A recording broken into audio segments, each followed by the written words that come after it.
Hey, what's up, Crown Nation? Welcome to Rock the Crown. Oh, I'm so excited. It is Happy Thanksgiving. I know some of you all celebrate Thanksgiving. Some of you all don't. You talk about the killers and stuff like that. But this week, we want to make sure that we are lining up with all of the activities here in the United States. Again, Happy Thanksgiving to those that celebrate it and those that don't. I know you're still eating turkey. Okay, and then followed by Black Friday, making sure that you have some goods, that you are spending your money with small businesses, which leads us to Small Business Saturday, right? And then don't forget about Cyber Monday, all of those great deals for TVs, laptops, all of those electronics that you want to get. But please make sure that you save your money for Giving Tuesday. Giving Tuesday is the largest day for nonprofit and faith-based organizations to receive donations. And this year it is estimated $3.2 billion will be raised for Giving Tuesday. So make sure you have some money. You have selected several organizations to give to, because remember, a little bit goes a long way. All right. So yay for that. And now we're getting to the juicy stuff. Again, as you can see, Queen Naima here with my Queen Nefertari. And then, of course, our new queen, Makeda, she's coming back to us on the scene. And so we are so super excited because we're going to be talking about something that, as we've discussed before, has a little bit been negated. But Makeda is going to talk to us today about planning for presence and barakah, and how all of you beautiful women across the world can become a part of this program and incorporate it into your everyday life. Let's turn up the barakahs. Yes, Makeda. Assalamu alaikum. Walaikum salam. Alhamdulillah. Really happy to be here. Alhamdulillah. Well, go ahead. Let's get into it. Okay. Well, yeah, I wanted to talk about planning for presence and barakah, and that also leads into a woman's spiritual mastermind that will be starting not this weekend, but the next weekend, inshallah. I think that's December 3rd. So yeah, the issue of planning for presence and barakah, I think it's so important because a lot of us, when we think about planning, we think about, yes, I'm planning for the future. I have a 5-year plan, a 10-year plan. I have all these goals I want to accomplish. I have a list of things to check off. And, that has its place, right? That definitely has its place. At the same time, for me, planning, the real blessing of planning comes in planning a life that I'm present to, right? How do I incorporate planning? And it almost sounds counterintuitive, right? Like, how do I plan so that I'm present, right? Because, to take it back a little bit, one of the things I noticed, like in the very beginning of the pandemic, was that so suddenly the world was kind of like on pause, in terms of all the plans. I'm going here, I'm going there, even like I'm going to work, I'm going to school, whatever. Suddenly it was pause, and no one knew what the plan was, right? No one knew when we were going to get back to normal, right? And so I remember in the very early days, living, so I live in Qatar, and so we live in a compound is what we call them here. I guess in America, it's like a gated community or something. Yeah. Mm-hmm. And so, we're walking around the compound, and my husband and I, we're talking about different things. And I just realized, I realized how uncomfortable it is to not know the future, right? How uncomfortable it is, like this sort of angst, like, okay, well, when things open up, when things get back to normal, when this, when that, this constant thinking of the future, because it's too scary to think about now. You know what I mean? Like it's actually heavy to think about right now. What am I doing now? Who am I being now? And it was such a revelation in many ways, because, and not only that, that's just one of the incidents that sort of really got my kind of brain and my heart like going that way. Mhm. It's just that it's so easy to think I'm being productive, I've got this going on and that going on, this is what I'm doing tomorrow. And it's a lot more sensitive, to think like, okay, what is Allah bringing to my life right now in this moment? Am Mhm. I being present to my very present reality? Because my Yeah. reality is that I'm here, I'm with these certain people, I have Mhm. these certain opportunities, Right. these certain things are open for me, these certain things are closed for me, It's really interesting because, like, especially during the pandemic when all of the flights and everything were shut down, it's kind of like Mhm. living as an expat. Part of living so far from family is that in the back of your mind, you're like, yeah, but I can go home. I can fly Yeah. home. I can, and so the idea of being cut off is Mhm. very jolting. You know what I'm saying? Yeah. It's really jolting. Um, but it's so important, right? It's so important because subhanallah, one of the things that we're going to be talking about in the workshop that's coming up is that really the first part of planning for presence is being really honest and really like, the word isn't critical, but I can't even think of the right, I almost want to say ruthless. For some reason that's the word. Because it sounds so much more serious when you say ruthless. You know what I'm saying? It's like You getting down and know? dirty with yourself. Like, yeah, girl, Yeah, be ruthless with yourself. exactly. So there is an element of be ruthless. Yeah. What's the reality of your time right now? Where are you in your Mhm. life Mhm. actually in Mhm. this moment? You Mhm. know, where are you in terms of, spirituality, in terms of even when we think about the Prophet Sallallahu and the things that he's told us about the last days or the last Mhm. era, like what's good? Where am I? You know what I'm I saying? love it. Yes. Where am I? Because it's one thing, I'm gonna be in the world a certain way if I think, everything is like everything's fine, Like I have right? time. Like I have plenty of time, Mhm. like Mhm. everything's great. But if I'm really honest and if I say to myself, wait a second, there's certain signs that are happening outside of me, within me, in myself, in my community, in the world. This is the time for certain things. This is not the time for other things, Mhm. Mhm. and it's really like it's one of the biggest things I think that is difficult actually to think about, but it's important because we can't plan.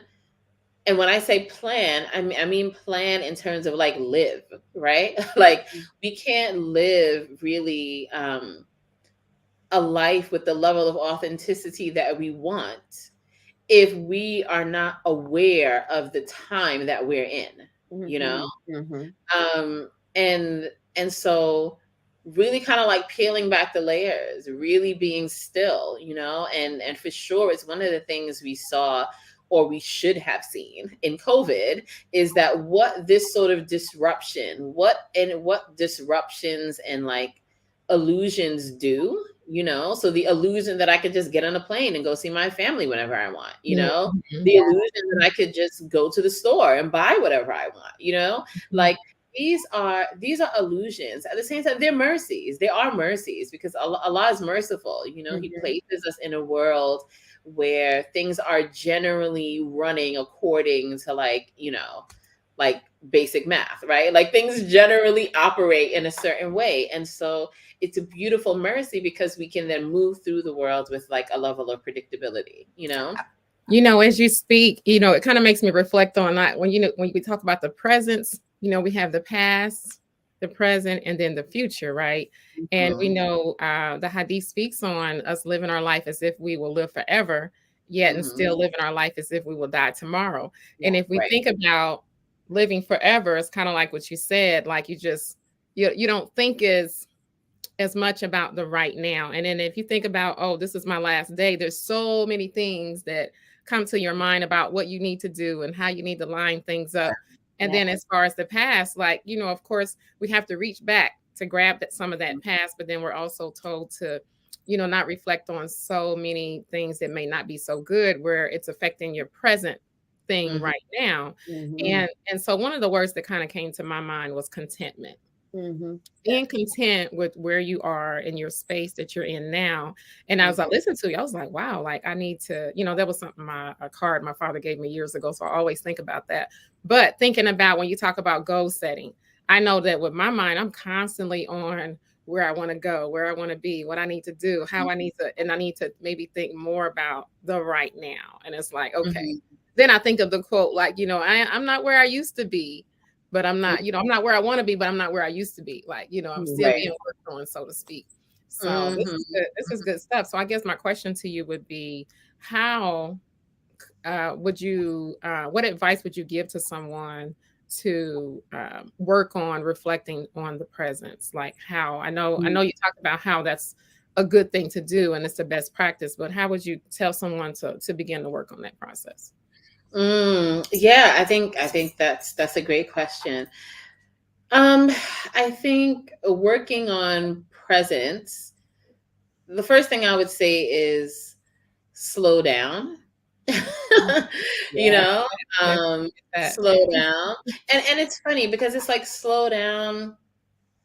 I almost want to say not so much in activity, but in mind, you Mhm. know, Mhm. Mhm. because like sometimes it's sometimes like the body follows the mind, right? And probably the mind follows the heart. And so try to be still and aware, like be where like just be where you are, Mhm. be where you are. And really I think having a relationship with the Quran, having a relationship with the Prophet Sallallahu Alaihi Wasallam, deepening our prayers Mhm. and asking Allah, like there's a dua. I always mix that up in Arabic sometimes, but basically, we're asking Allah to show us the truth as truth, and help us to follow it, and show us falsehood as falsehood, and Yeah. help us to stay away from it. And so asking Allah really for that basira, like that kind of sight and insight, Right. Mhm. and yeah, and like I said, thinking about, okay, what is my ultimate goal? Like our ultimate goal is we want to please Allah. We want to please Allah. We know that there's a day of judgment. We're going to stand before him, and we want to come with our good deeds outweighing our bad deeds, right? We Mhm. know that Allah is all knowing, right? And actually one of the activities I think that helps a lot with presence is focusing on this moment. What is actually open for you, Mhm. what, and not necessarily easy, because sometimes people think do what's easy, and we think, okay, easy doesn't always mean easy. Easy means facilitation, right? Because if something is being facilitated for you, if Allah is facilitating something for you, the doors are open to do it, you Right. know? And not every door is open all the time, but one of the best ways to be present is to actually ask Allah and to look and see what doors of goodness are open for me right now, Right now. and let me prioritize that over my like lofty plans for the future. Future. Yes. I so get that. I so get that. And something else that I was thinking about as we were having this discussion is that when you start thinking about living in the presence, when you said slow down, immediately I thought about being out of the country Mm-hmm, mm-hmm, because I know every single time I travel internationally, that's what happens. mm, Everything slows down. And, you know, I see a lot of people like when I post pictures and things like that, when I am out of the country, people are like, you look so relaxed. You look so chill. Yeah, yeah. 'cause we're not rushed over here. Right. And so it's such a different lifestyle to live internationally than it is to live here in the United States. And so, Yeah. what especially women have so much more burden and so much more responsibility and so much more Mhm, work that takes mhm. place when you live here in America. Yeah, And for as I sure. was like, how long you been out of the country? Because you just over there like, girl, yeah, uh-huh. Like, you know what I'm saying? I'm like, I'm getting on like, ooh, I gotta hurry up. Oh, it's like always a rush. Like even again, out of the country, women regularly sit and drink tea. Mm-hmm. 2, 3, 4, 5 cups. We can't even get 1 cup in America. It's like, Yeah. I gotta go to the next thing. I gotta go to the next thing. And so, yeah, I love the thing about not necessarily slowing down the action, but slowing our minds down. Because again, yes, the body keeps the score. So the body is going to, feel what you are thinking. And it's going to be like the body's, you Yeah. feeling traumatized, you feeling stressed out, the body's automatically going to react to that. So I Mm-hmm. totally accept like slowing the mind down Mhm. and relaxing the body at the same time. I can see Yeah. how beneficial that could be. Oh yeah. Oh, I'm sorry. Yeah. Yeah, no. I just wanted to say that because I think one of the unfortunate things that happens is that in America and like from an American lifestyle, we're so used to this kind of like hustle, and you got to go everywhere, do everything, and all this type of stuff.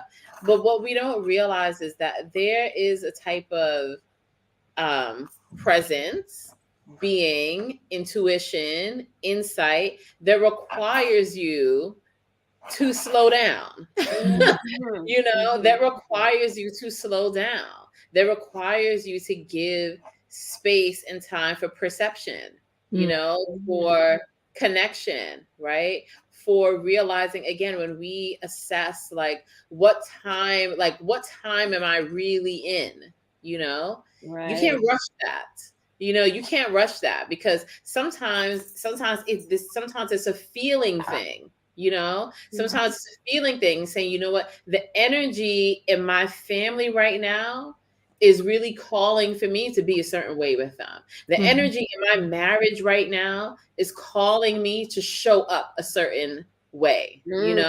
like it's not Mhm. necessarily, these aren't data points, you know what I mean? These are kind of like an ability to sit with the energy. And sometimes when we're so busy rushing, what we don't realize is that there's all types of information that's coming in, and emotions that we feel, tensions that we sense. Like these are all like emotions that are coming in, right? That Mhm. require us to kind of filter through our heart, right? What's happening here? Right. And if we don't allow ourselves that time, all that's going to happen is that what, weeks, months, years later, something happens, and then we're like, this happened all of a sudden. Yeah, right. Mhm.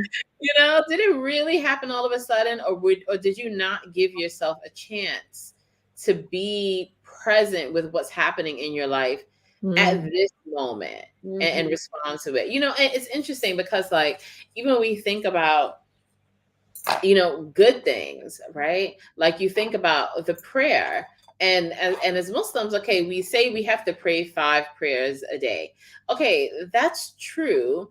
At the same time, what we have to do is to be present to the spiritual right of every moment, right? So there's a Mhm. certain moment where the right on that time is that you pray fajr, you know Mhm. and then that's gone, right? And then there's space, and then there's another moment, and now the right of this time is that you pray Zohr, or then Asr, or then Maghrib and Isha, right? So it's not like 5 prayers, like you understand what I'm saying? It's Yeah. not like I can just stick them in at any time I want. No, because Allah is showing us that even on a spiritual level, every time is not the same as every other time. you know Mhm. and Mhm. you need to be able to be aware of the signs around you, Yeah. of the space that you're occupying in the world, so that you can say to yourself, okay, this is the right of this time.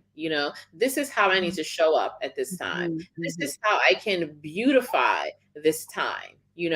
And these are other things that it's not the time for that yet, or the time for that is past, or that's not appropriate right now, and so our lives are much the same way, like we all have children. There's certain times, I remember listening to one business lady before, and she was talking about having a business as a mom and making sure your children know that, like you're busy, or give you some space, or, she was kind of saying like your children don't need you 24/7 type of a thing. And it was funny because I was listening to her and I'm like, it's true. I'm like, your children don't need you all the time, but when they need you, they need you. Do you know what I mean? Yeah. And I think every mother knows that, right? Mm-hmm. There are certain times where it's kind of like, okay, drop everything. I'm zoning in on you because you need that from me right now. You don't need it all the time. Mm-hmm. I don't always need to be like that with you. But when you do need it, I need to be present enough to the reality of the situation to respond, Mm-hmm. and likewise, as a mom, I know that there's times that I've also missed the ball. You know what I'm saying? Where it's like that kid needed me, and I'm like, okay, wait, just go sit down. And you're like, dang it, I needed, instead of me being my mind all over the place, I needed my heart to realize like what was okay. This kid needs you right now. This other stuff that can wait. Those things. Some things can wait, right? And so this too is part of presence. And I really feel that our whole lives are like that in many ways, Yeah. like there's space for planning for the future. Of course, like you were saying, the first part of the process, like someone's telling us, plan like you're going to live forever, but live like you're going to die. Like, like you are going to, none of us knows, like you have to live as if you're going to die at any moment, really. Yeah. And so how do we find that balance? Is that even when we're planning for the future, we are considering how to make a life that allows us to be present with each of those steps, Mm-hmm. not one that is just so prioritizing the future, because like I said, the most like kind of semi-recent thing that happened was for sure with the pandemic. I could tell, talking with my husband, speaking with other people, everybody was really uneasy at the fact that I can't go nowhere and I don't know how long I'm going to be in this house with these people. It's kind of like. And you were like, are these the people I'm stuck with? Yeah, suddenly it was like, what to do? Right. Neff, what were you going to say earlier? Oh, first on the space thing, yeah, when you're spending a whole lot more time with your family and your spouse, you're just kind of like, you don't realize how many times you get this space, like when you go out and do certain things and come back, and it's like, okay, sometimes you need to have that. So when you weren't able to do it, it's just like, oh my God, let me just go to the basement. Right. Need the space. But no, but earlier when you were talking about the body and the mind and slowing the mind down, it just kind of made me think about even sleeping at night. And I know a lot of times I'll have this experience, as soon as you wake up, or you might have a problem getting to sleep because your mind is racing. But then as soon as you wake up, your mind is still just going and you're thinking about this, you're thinking about that. And so even though your body wants to relax and rest, your mind is still. So it's very important what you mentioned about slowing the mind down. It's a big difference. Yeah. And studies have shown that when you are asleep, the mind is still constant. Mm-hmm. Like your mind isn't asleep. Your body is, but your mind is still going. That's kind of like when you do wake up, you're picking up where your mind is. Yeah. So you're waking up and your body's like, what's going on? Your mind's like, well, we gotta hurry up. You gotta and then again, it goes back to that whole, as they say, mind over matter. Yeah. Yeah, learning how to slow the mind down. Yeah, I definitely want to focus on trying to do that more. Mm-hmm. Yeah.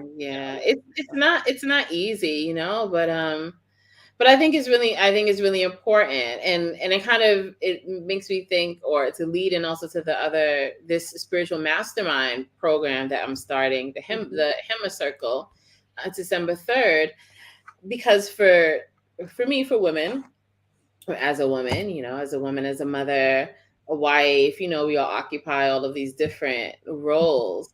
um I think it's something that we this idea of being present, this idea of committing to our own spiritual growth and transformation, excuse me, is very important, it's really important. And I think that a lot of us, we don't give it its due time. Yeah. Sorry, I'm like getting hot all of a sudden. Let me drink some water. Yeah, I started to grab me some water. Yeah, we do that all the time, by the way. Mm-hmm. Welcome to our club. But yeah, and so as women, to say, I have my own growth and transformation, and I need to give priority to it. I need to make space for it. I need to make time for it. I need to be curious about the type of, I don't like the word powerful. That's not the word that I want to say, but it's the only word that I can think of right now. I need to be curious about the magnitude of a spiritual being that I can become. Yeah. Right? I need to understand that this is a reality that is open for me, and that I need to take time to cultivate that within myself, and then really everything that Allah has put in my life can be a means of that growth, can be a means that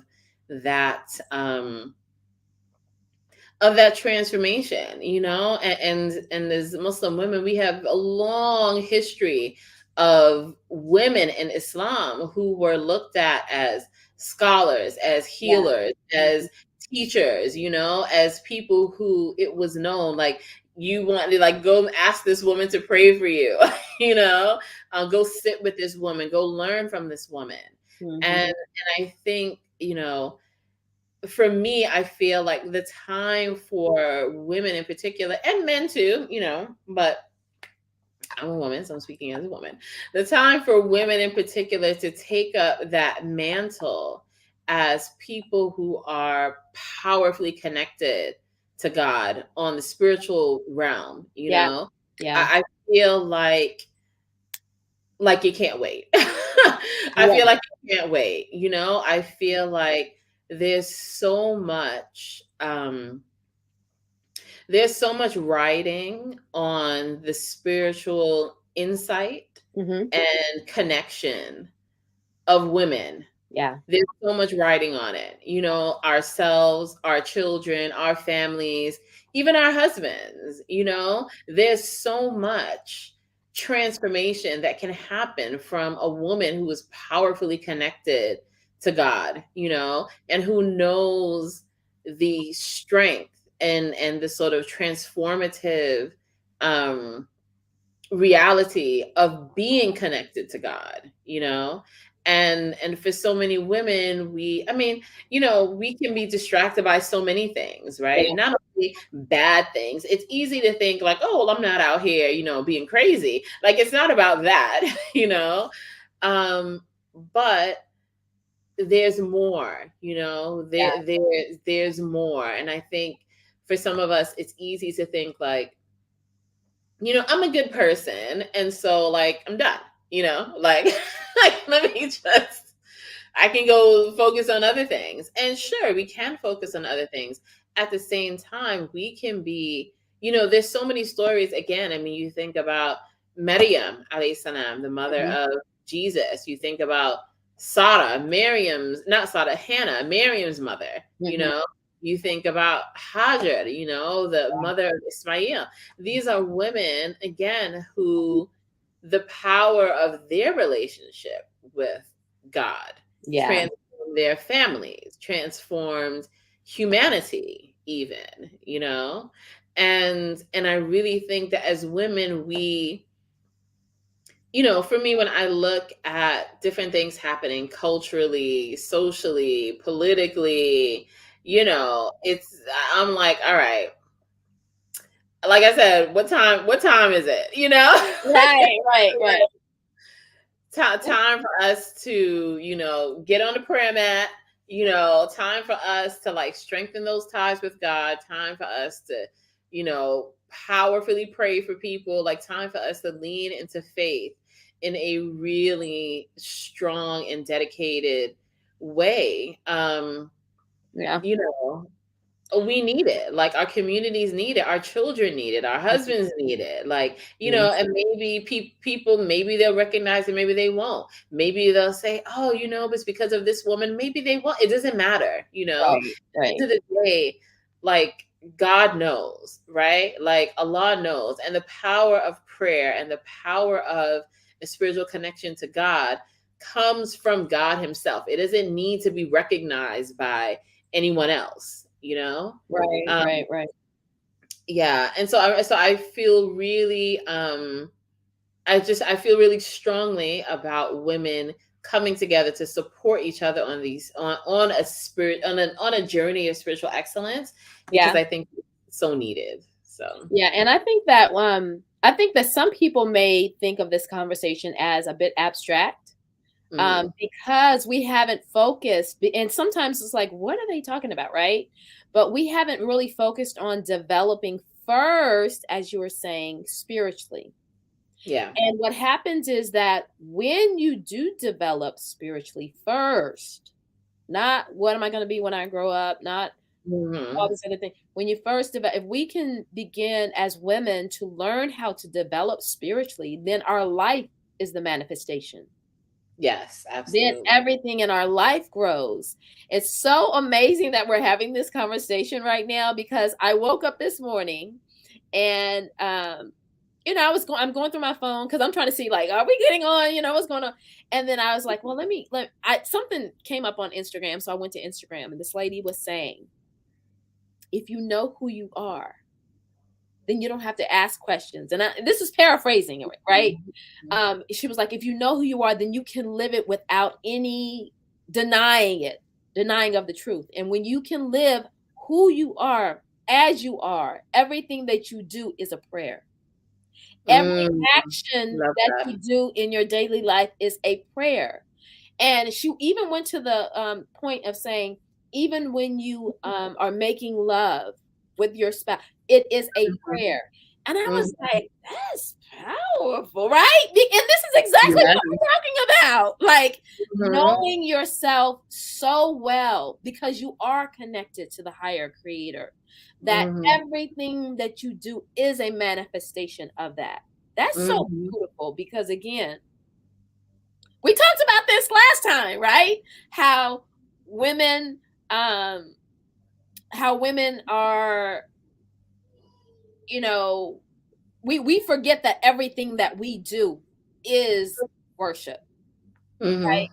And so yeah, this is really, really, really spiritual. Okay, so we could go on and on and on. But if we can talk about the program so that people can understand how to sign up, and Mhm. then we'll try to go ahead and close out.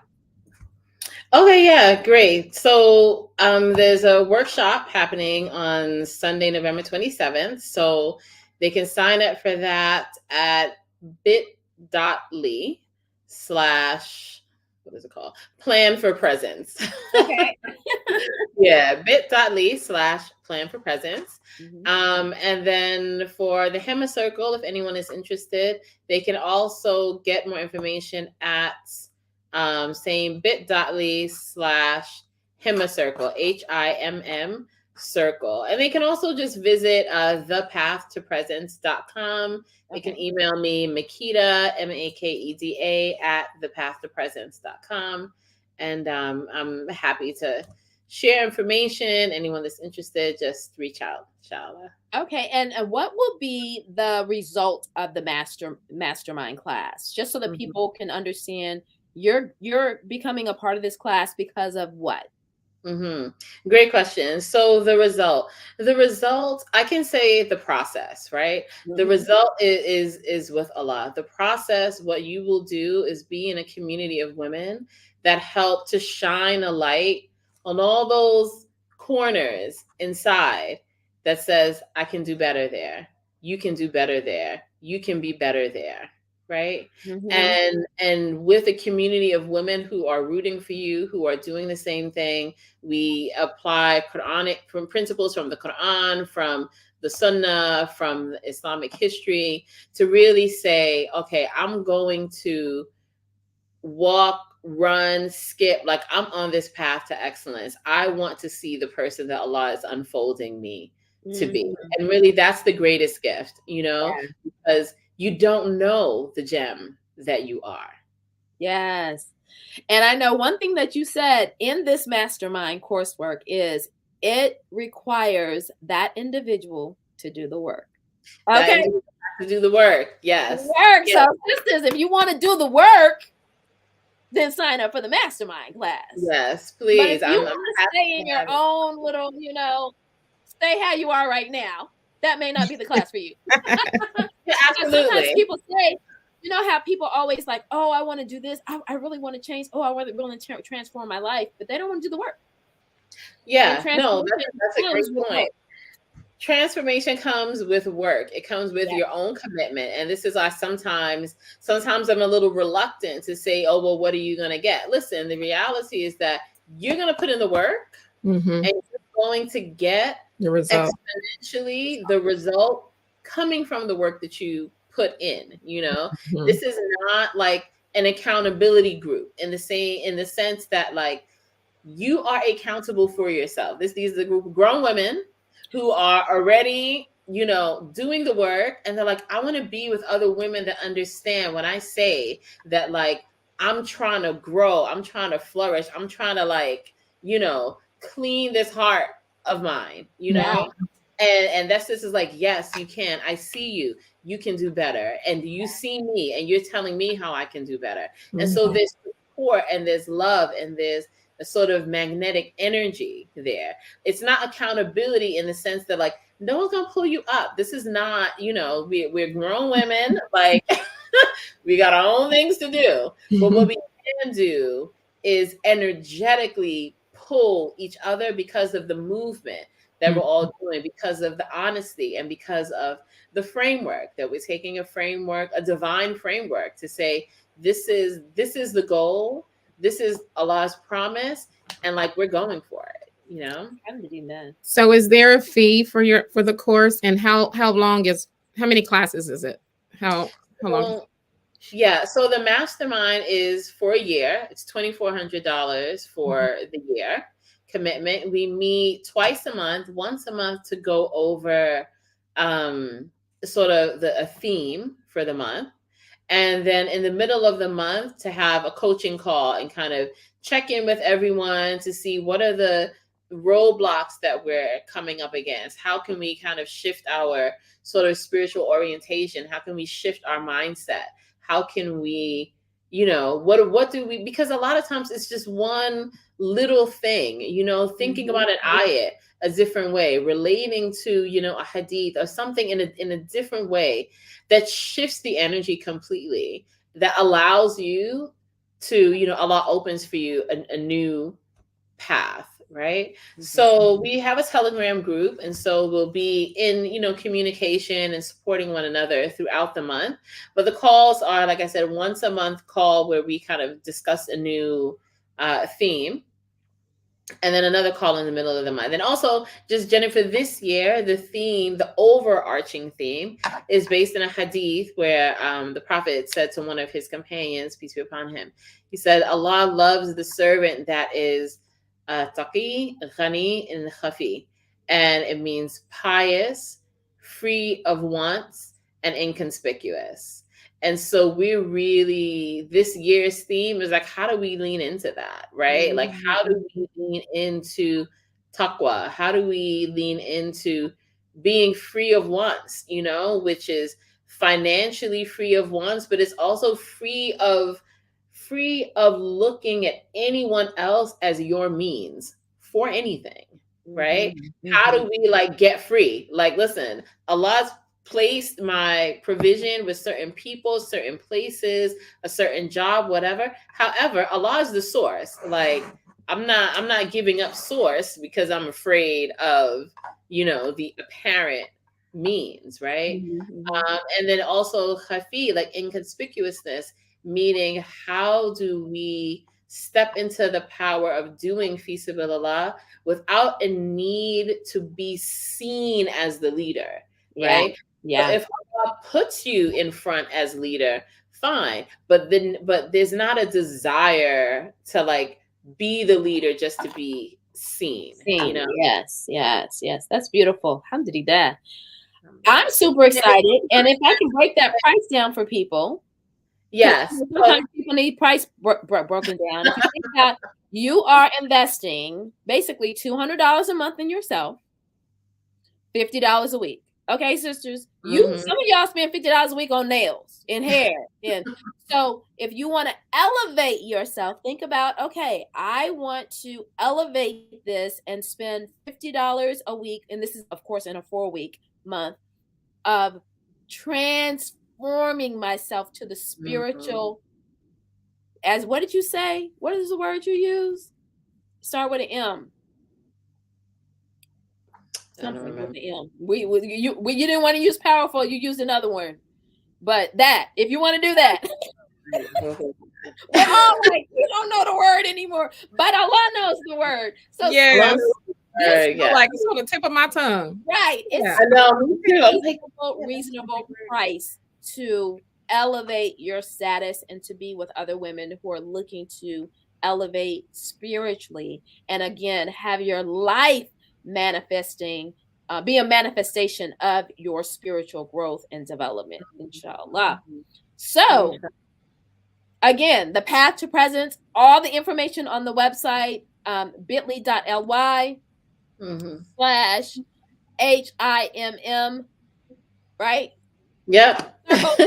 HIMMA circle. A Himma circle, circle. right?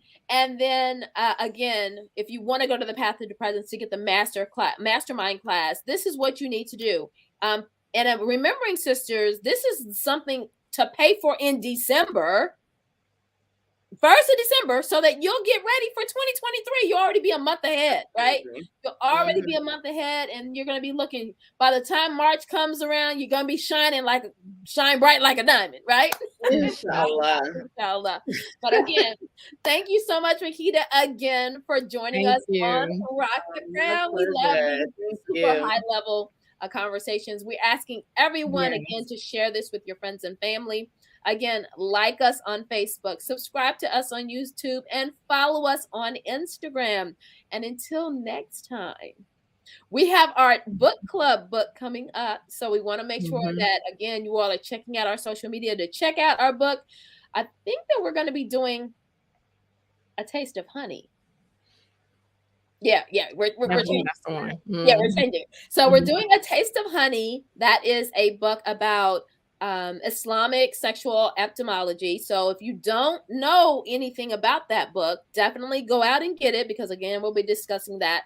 This is something, of course, important also for Muslim women, because we want to make sure that we're understanding our place as women, but what the proper terms and conditions are for sex in Islam for Muslim women. And I know some people are probably like, that's a taboo topic, but again, if you don't know what it is, you're not doing it. So it's very, very important for us to make sure that, again, this is a spiritual practice in Islam, even that we have to see that it has a beauty in it, but you have to understand the spiritual practice in its in the way that God intended it to be. So A Taste of Honey is the book that we will be doing the book review on. Again, thank you again, everybody. We'll see you all. See you next week. Assalamu alaikum. Peace out. Wa alaikum salam.